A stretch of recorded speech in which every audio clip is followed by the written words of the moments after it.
degdeg qarax xoogan oo hadda ka dhacay muqdisho faahfaahino dheeraad ah ayaa kasoo baxaya qarax xoogan oo caawa ka dhacay hotel Bosch oo ku yaala meel u dhow isgoyska Banaadir ee degmada Hodan.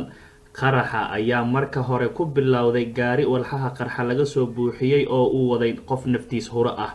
qarax gaari kadib koox hubeysan ayaa cagaha kusoo gashay ama lagaho kusoo gashay hotelka ayagoo gudaha u galay hotelka. wararka aan hadda helayno haddii aanu nahay YouTube Muhammad Live ayaa sheegay in ciidamada ammaanka ay gudaha u galeen hotelka ayna kula dagaalamayaan raggii hubeysnay ee gudaha soo galay al-shabaab. khasaaro fara badan oo isugu jira dhimasho iyo dhaawac ayaa halkaasi ka dhacay. in ka badan 10 ruux ayaa la xaqiijiyay in ay ku dhinteen qaraxa hotel Bosch ee ka dhacay caawa.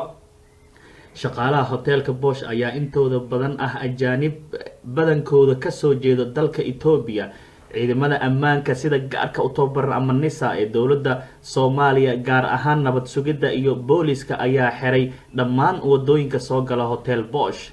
waxaa iminka soconaya howlgalladii ugu dambeeyay ee lagu badbaadinayo dadka gudaha ku jira xilliga uu qaraxa dhacayay. haddii halka aad nagala socotaan waa YouTube Xamar Live. fadlan subscribe noqo si aad u heshid wax waliba cusub ee ku saabsan Xamar iyo dhammaan Soomaaliya. mahadsanidin.